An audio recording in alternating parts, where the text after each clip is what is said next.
Hey everyone, it's Thursday, April 15th, and today is tax day for most people. But for me, it's New Comic Book Day, and not too much on my pull list, so hopefully I can find some good stuff.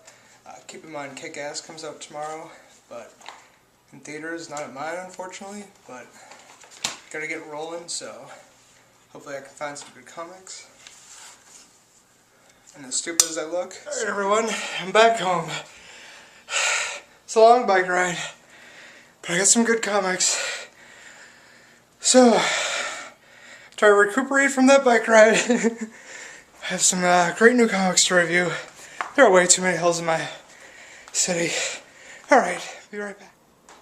Alright, so that was quite the adventure. I'm all relaxed and ready to talk about comic books. Sonic Universe issue 15. Now, if you've been reading Sonic and Sonic Universe, you know that Journey to the East saga is going on. But the thing that's really weird and really confusing is that, let's see here. Okay, first off, I totally missed issue 210, so I was a little lost, and I didn't even realize that I missed it until I picked this one up, and it tells you at the beginning. But the thing is, this pretty much concludes the end of the Journey to the East saga, but the last issue of Sonic Universe that this ties into doesn't come out yet, but this one is. So it was kind of really weird and confusing, but I still want to see how this goes. And if you've been reading it, you know it's they've been going around trying to get the ninja clans to break away from the Iron Dominion, or whatever you call it, but it's definitely a great issue. The artwork's, the same. But the thing that really I liked about this issue is they have, the glossy paper now instead of just, this, like just regular paper, and it makes it a lot easier on the eyes, and it looks a lot better on this paper. But definitely pick this one up. I'm definitely gonna have to go back and pick up 210 and see if I can make this confusion go away. But yeah, and that started off in issue 209, and the next issue was in Sonic Universe, so it's like kind of a back and forth confusion type deal thing going on. But alright, so let's see what's up. Alright, so I'm going to talk about Green Hornet. This is actually issue 1. Before I talk about 2, I totally misread this one because I was just eating pizza at a place and just passively was reading through. I should have read it more thoroughly, but totally missed out on the fact that it went from past to future, where the original Green Hornet's retiring, and then it goes to the future where his son is older, and so total confusion there. But it was a great issue, and if I wasn't on crack and actually, was paying attention to what I was reading, it would have came off better. But either way, I picked up the second issue, and this was great. Like I said, I'm not really familiar with Green Hornet, but basically what's going on is you have his son all grown up, and he's just, stereotype rich guy, well, rich son, and they're trying to, the mayor's trying to get reelected. He throws a party to, raise money, but he pretty much knows that he's going to lose.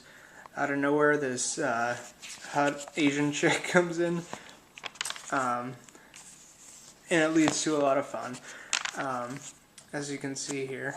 But I don't want to give too much away. It was definitely a great issue. If you haven't picked up the first one, definitely pick up the first and second.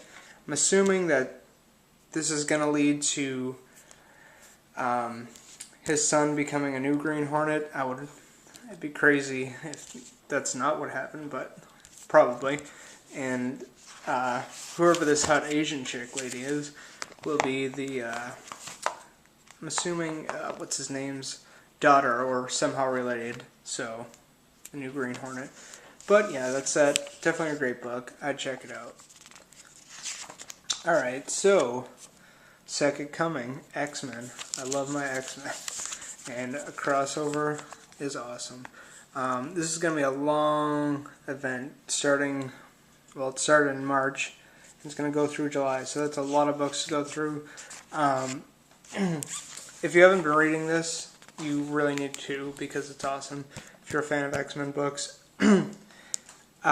If you have been, definitely pick this one up. I mean, because they're, like, it's not like, you know, tied in at all. I mean, like, it's not a tie-in or anything. It's like a continuing story. So you can't miss an issue.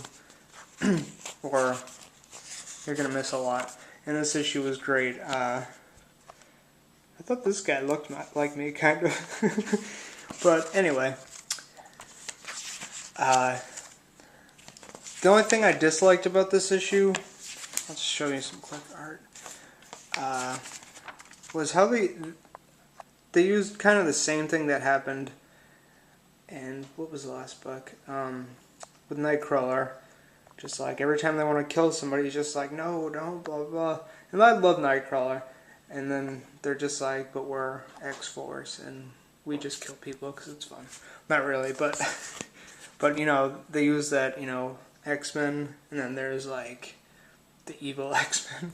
And there's a lot of, like, awesome, it's just, like, all action-packed. I love it. Sorry. I'm trying to show you artwork, and just previews in the way. But a very interesting thing happens with Rogue. If you've been reading X-Men and you read this, you'll find out. I don't want to give it away, but like basically somehow, yeah, I'll just say it. Rogue like kind of like picks up on what Hope is saying somehow, because she borrowed somebody's powers before, and somehow she just picked up what she was thinking. But yeah, this is definitely a great issue. It's awesome to see like each faction, we'll say, of the X-Men like fighting together and splitting into different teams. I love it. I absolutely love it. And I'll shut up about that for now. But definitely pick this one up. A lot of fun. Awesomeness. Great cover. Alright, so next up is Irredeemable. This is the special #1 edition. This isn't a reprint or anything. This is some fillers, some stories. You get 3 different stories. And they're pretty much origin stories for the most part.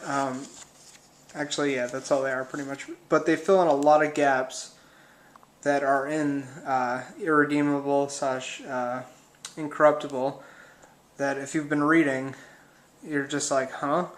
And definitely pick this up if you've been reading those 2 books, because it fills in a lot of space. It's definitely worth it. The artwork's great. There's different... Let's see, 3 different artists work on each different story, and like I said, great artwork, fills in a lot of gaps, definitely worth picking up. Alright, so next up is Deadpool Team-Up, issue 894. I haven't read Deadpool in forever. This book was awesome. Absolutely loved it. I don't know. I don't even know what to say. It had some great humor, some fun artwork. Gotta love Deadpool. Even though he's been like overused way too much lately, and I haven't picked up anything except for Moon Knight, actually, issue 7. That's the first like comic book that I've read that actually had Deadpool in it. That I've been pretty much ignoring Deadpool just because they keep throwing it out there way too much. But I'd say pick this one up. A lot of fun, and that's that.